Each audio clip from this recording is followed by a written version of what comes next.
ನಮಸ್ಕಾರ.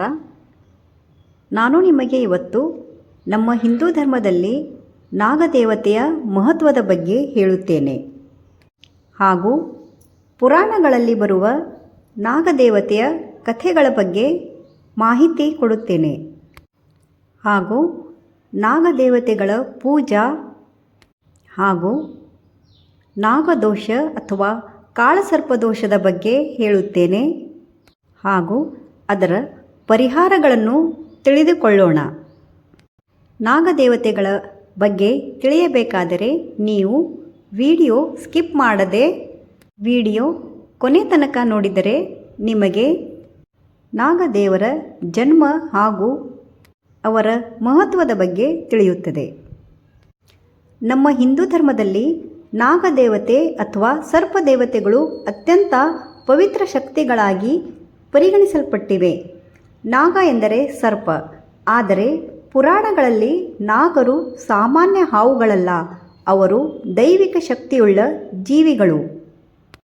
ನಾಗರು ಭೂಮಿಯ ಅಡಿಯಲ್ಲಿ ಇರುವ ಪಾತಾಳ ಲೋಕದ ಅಧಿಪತಿಗಳು. ಅವರು ಧನ ಸಂಪತ್ತಿನ ರಕ್ಷಕರು ಮತ್ತು ಮಳೆ ಬೆಳೆಗಳ ಹಾಗೂ ವಂಶವೃದ್ಧಿಯ ಸೂಚಕ. ಮೊದಲು ನಾಗರ ಜನ್ಮದ ಬಗ್ಗೆ ತಿಳಿದುಕೊಳ್ಳೋಣ. ಪುರಾಣ ಪ್ರಕಾರ ಕಶ್ಯಪ ಮುನಿಗೆ ಇಬ್ಬರು ಪತ್ನಿಯರು ಇದ್ದರು, ಕದ್ರು ಮತ್ತು ವಿನತೆ. ಕದ್ರುವಿಗೆ 1000 ನಾಗಪುತ್ರರು ಹುಟ್ಟಿದ್ದರು. ವಿನತೆಗೆ 2 ಮಕ್ಕಳು, ಗರುಡ ಮತ್ತು ಅರುಣ. ಕದ್ರುವಿನ ಮಕ್ಕಳೇ ನಾಗರು. ಇವರಲ್ಲಿ ಪ್ರಮುಖರ ಬಗ್ಗೆ ನಾನು ಹೇಳುತ್ತೇನೆ. ಆದಿಶೇಷ ಅಥವಾ ಅನಂತಶೇಷ, ಇವನು ಕದ್ರು ಮೊದಲನೇ ಮಗ ಎಂದು ಹೇಳಲಾಗಿದೆ. ಹಾಗೂ ವಾಸುಕಿ ಸರ್ಪ. 3ನೇಯವರು ತಕ್ಷಕ ರಾಜ. 4ನೆಯ ಕರ್ಕೋಟಕ. ಕದ್ರು ಮತ್ತು ವಿನತೆಯ ನಡುವೆ ಉಂಟಾದ ವಾಗ್ವಾದದಿಂದ ಗರುಡ ಮತ್ತು ನಾಗರ ನಡುವೆ ಶತ್ರುತ್ವ ಉಂಟಾಯಿತು. ಇದೇ ಕಾರಣದಿಂದ ಗರುಡನು ಸರ್ಪಗಳ ಶತ್ರುವೆಂದು ಹೇಳಲಾಗುತ್ತದೆ.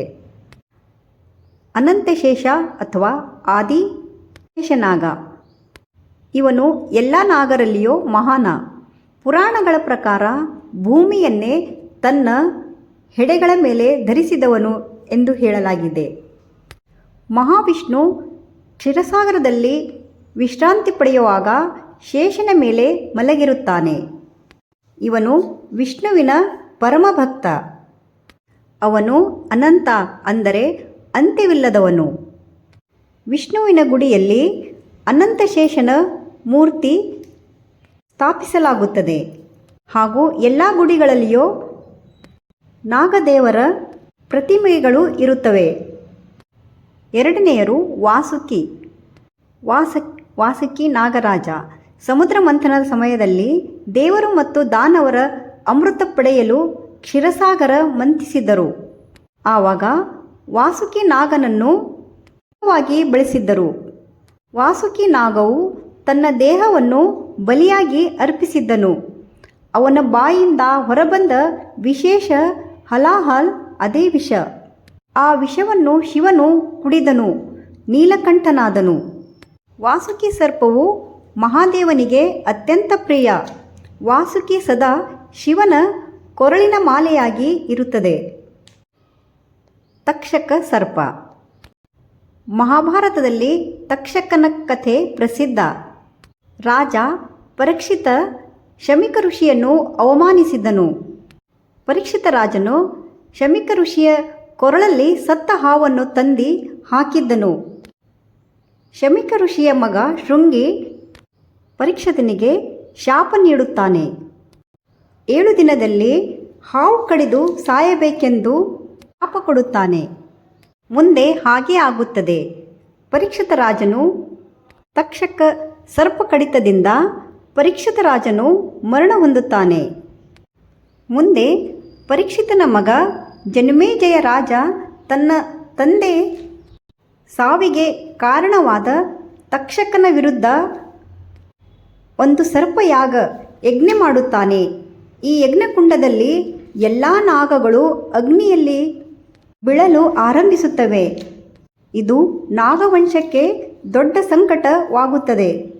ಆದರೆ ಆ ಯಾಗವನ್ನು ಆಸ್ತಿಕ ಋಷಿ ನಿಲ್ಲಿಸುತ್ತಾರೆ. ಜನಮೇಜಯನ್ನು ಹೇಳಿ ಆ ಸರ್ಪಯಾಗವನ್ನು ನಿಲ್ಲಿಸುತ್ತಾರೆ ಮತ್ತು ಜನಮೇಜಯ ರಾಜನಿಗೆ ಹೀಗೆ ಹೇಳುತ್ತಾರೆ, ಈ ಯಾಗದಿಂದ ನೀನು ಸರ್ಪದೋಷಕ್ಕೆ ಗುರಿಯಾಗುತ್ತಿ ಎಂದು ಹೇಳುತ್ತಾರೆ. ಇದರಿಂದ ನಾಗವಂಶ ರಕ್ಷಿಸಲ್ಪಡುತ್ತದೆ. ಇನ್ನೊಂದು ಸರ್ಪಗಳ ರಾಜ ಆದ ಕರ್ಕೋಟಕ ಸರ್ಪ. ಸರ್ಪ ಕೂಡ ಶಕ್ತಿಶಾಲಿಯಾಗಿರುತ್ತದೆ.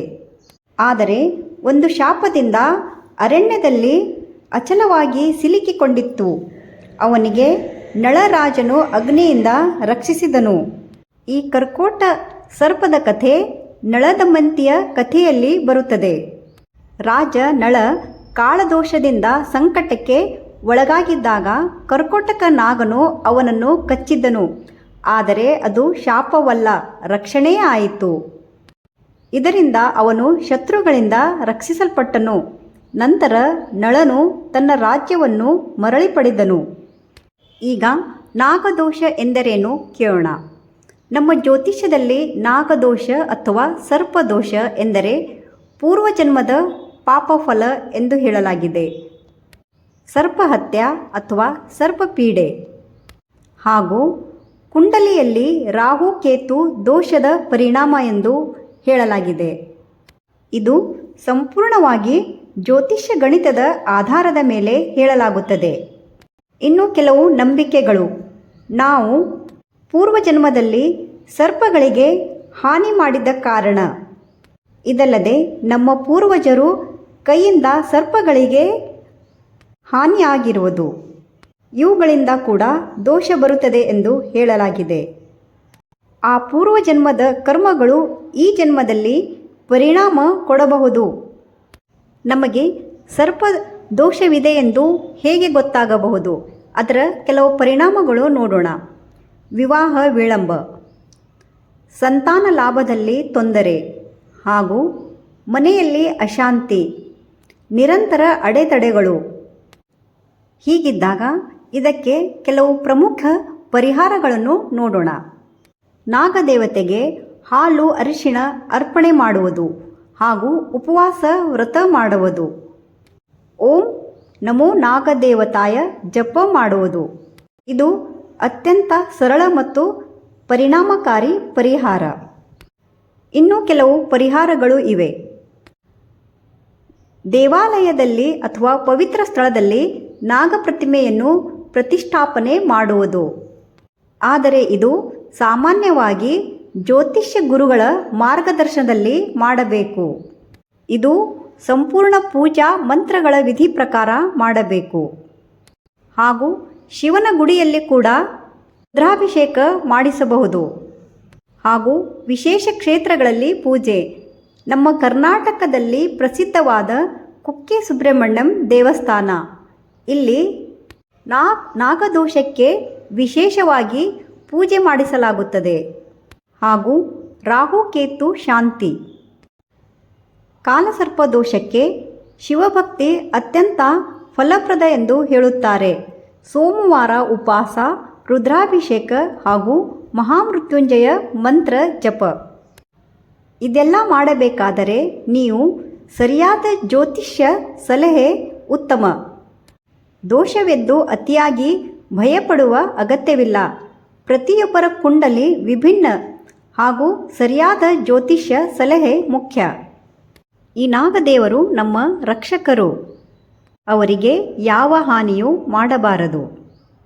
ಇದು ನಾಗದೇವತೆಯ ಮಹತ್ವ. ನಿಮಗೆ ನನ್ನ ಮಾಹಿತಿ ಇಷ್ಟವಾದಲ್ಲಿ ಲೈಕ್, ಶೇರ್, ಸಬ್ಸ್ಕ್ರೈಬ್ ಮಾಡಿ. ಧನ್ಯವಾದ.